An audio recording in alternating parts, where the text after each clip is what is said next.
좋은 아침입니다. 서차원 목사입니다. 오늘도 하나님께서 찬양이 넘치게 하시는 좋은 날이길 축복합니다. 오늘 이 아침에 우리가 함께 읽고 나누려는 하나님의 말씀은 에베소서 1장 11절로 12절의 말씀입니다. 제가 받들어 읽겠습니다. 모든 일을 그의 뜻의 결정대로 일하시는 이의 계획을 따라 우리가 예정을 입어 그 안에서 기업이 되었으니 이는 우리가 그리스도 안에서 전부터 바라던 그의 영광의 찬송이 되게 하려 하심이라. 아멘. 하나님께서는 우리를 상속자로 삼으셨다고 말씀하셨습니다.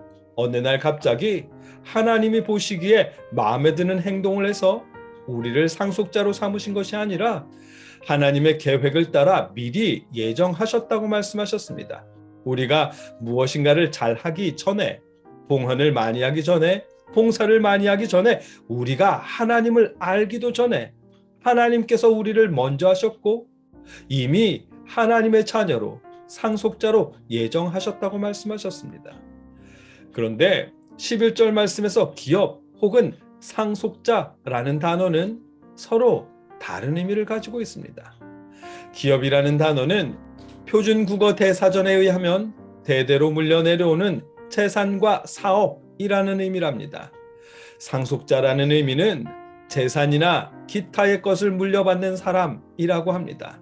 그 단어의 의미를 살려서 이해하면 그 안에서 기업이 되었으니 라는 말씀은 하나님의 재산, 하나님의 소유가 되었다라는 의미이고, 새 번역에 우리를 상속자로 삼으셨습니다 라고 하면 하나님의 재산이나 기타 것을 물려받는 사람으로 삼으셨다는 의미가 됩니다. 기업은 하나님의 소유가 되었다는 의미이고, 상속자는 하나님의 소유를 물려받았다는 의미가 됩니다. 이런 의미의 차이는 기업 혹은 상속자라고 번역한 에클레로데멘이라는 헬라어 단어의 배경 때문입니다. 이 단어는 일단 제비 뽑아 결정되다 혹은 몫으로 정해지다 라는 의미를 가지고 있습니다. 출애굽 후에 제비 뽑아서 가나안 땅을 나눠 갖는 일에 기원을 두는 단어라고 합니다. 하나님께서 이스라엘을 소유로 삼으셨고 그들에게 가나안 땅을 제비 뽑아 나눠 갖게 하셨습니다. 그런 배경을 가진 그런 단어라고 합니다.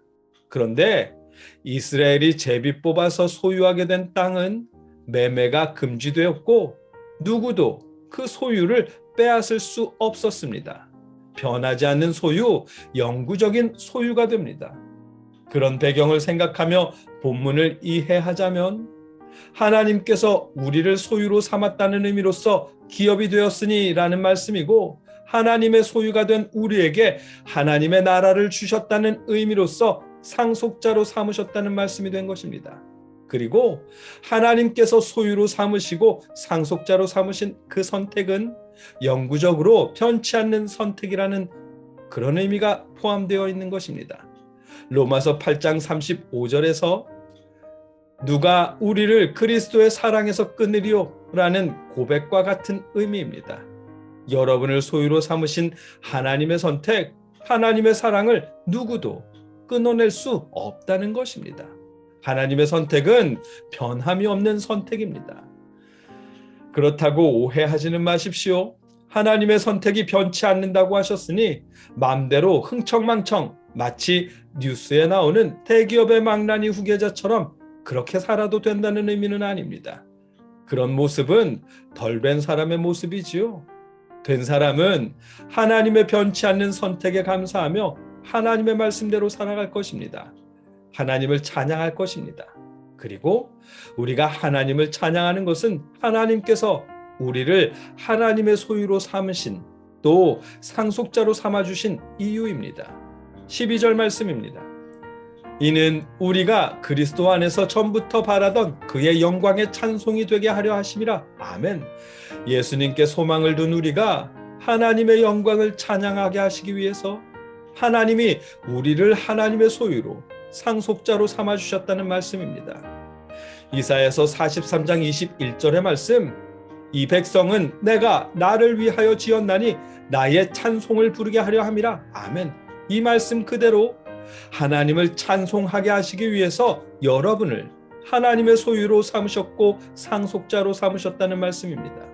여러분의 찬양을 받기 원하시는 하나님께서 여러분이 무엇인가를 잘하기 이전에 미리 여러분을 선택하셨고 소유로 삼으셨고 상속자로 삼으셨다는 말씀입니다. 하나님께서 여러분의 찬송을 받기 원하셨기 때문에 선택하셨다고 말씀하십니다. 오늘 본문의 의미입니다. 하나님께서는 예수 그리스도 안에서 여러분을 소유로 삼으셨습니다.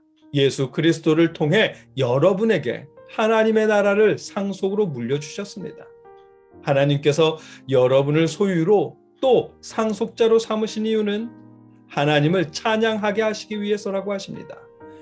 그 사실만으로도 하나님을 찬양할 수 있게 되기를 기원합니다. 아울러 어려운 시대이지만 여러분의 모든 삶에서 하나님을 찬양할 수 있도록 하나님께서 여러분에게 찬양이 넘치게 하시기를 주님의 이름으로 축복합니다. 함께 기도하겠습니다. 사랑의 아버지 하나님,